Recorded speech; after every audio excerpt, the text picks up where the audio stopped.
Hello students, आज की video में हम डिस्कस करेंगे न्यू इकोनॉमिक पॉलिसी 1991, जिसे हम NEP 1991 भी बोलते हैं। तो NEP refers to the set of economic reforms introduced by the government of India in 1991 to overcome economic crisis and accelerate growth।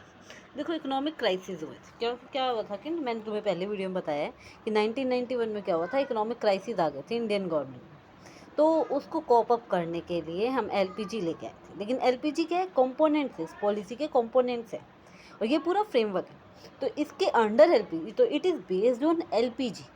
ठीक है। तो बैकग्राउंड क्या था कि इंडिया ने फेस किया था economic crisis 1991, low foreign exchange reserve and high fiscal policy. देखो, एक्सचेंज रिजर्व क्या हो गए थे, हमारे फॉरेन एक्सचेंज रिजर्व से कम हो गए थे।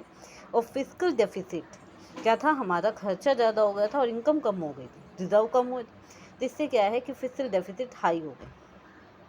ऑब्जेक्टिव्स क्या थे NEP के? First is to accelerate economic growth. देखो, इकोनॉमिक ग्रोथ को एक्सेलरेट करना। अब इकोनॉमिक ग्रोथ एक्सेलरेट कैसे हुई? ग्लोबलाइजेशन से। जैसे तीनों LPG से हुई, मेनली क्या है, ग्लोबलाइजेशन। हमने इकोनॉमी को, हमारी इंडियन इकोनॉमी को वर्ल्ड की इकोनॉमी से जोड़ दिया था। टू रिड्यूस गवर्नमेंट कंट्रोल, जैसे लिबरलाइजेशन, गवर्नमेंट ने अपने क्या किए थे, गवर्नमेंट ने अपने कंट्रोल कम कर दिए थे, लाइसेंसिंग कम कर दी थी, टैक्सेस कम कर दिए थे, तो उससे। एंड थर्ड क्या करना था, ऑब्जेक्टिव क्या था इसका? To encourage private sector. अब प्राइवेट सेक्टर को भी लेके आना था, उनको भी एनकरेज करना था इंडियन इकोनॉमी में पार्टिसिपेट करने के लिए। तो वो किससे करना था, क्या था? प्राइवेटाइजेशन से। And the next is to attract foreign investment. Foreign investment को किससे अट्रैक्ट किया गया है? लिबरलाइजेशन से, कि हमने हमारे टैक्सेस कम कर दिए, लाइसेंसिंग कम कर दी। अब क्या हुआ, इन्वेस्टर्स अट्रैक्ट हुए।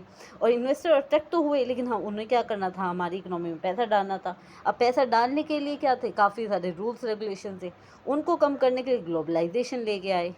And next is to integrate Indian economy with global economy. जैसे कि ग्लोबलाइजेशन का ही मेन डेफिनेशन ही है कि integration of Indian economy with global economy is called the globalisation. Next is feature of NEP। क्या features थे NEP के? Industrial policy reforms. Second is fiscal policy reforms किए गए, मॉनेटरी पॉलिसी में रिफॉर्म्स लाए गए, ट्रेड पॉलिसी में reforms लाए गए, एंड फॉरेन इन्वेस्टमेंट में रिफॉर्म्स लाए गए। अब एग्ज़ाम में क्या मेन फेवरेट क्या होता है कि LPG मॉडल एंड NEP में डिफरेंस है। देखो, LPG में है कंपोनेंट्स, लिबरलाइजेशन, प्राइवेटाइजेशन, ग्लोबलाइजेशन। और NEP में क्या है? पॉलिसी के फ्रेमवर्क्स हैं। इसमें क्या है, LPG में इंट्रोड्यूस हुआ था, दोनों ही 1991 और 1991 में इंट्रोड्यूस हुए थे। LPG का मेन फोकस किस पे है? लिबरलाइजेशन पे, प्राइवेटाइजेशन पे और ग्लोबलाइजेशन पे।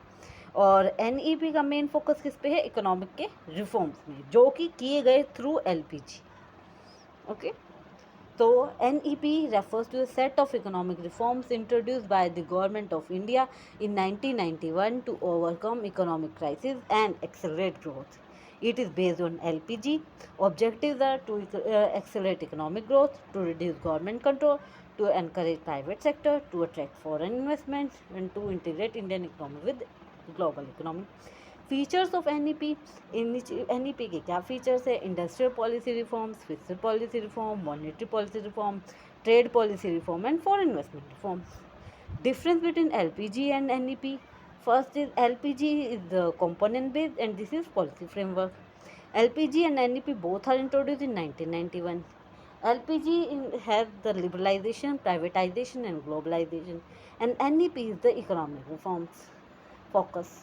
ओके। तो अब नेक्स्ट वीडियो में हम डिस्कस करेंगे कि LPG के क्या पॉजिटिव और नेगेटिव इम्पैक्ट हैं इंडियन इकोनॉमी पर। तो that's all for the today. Thank you.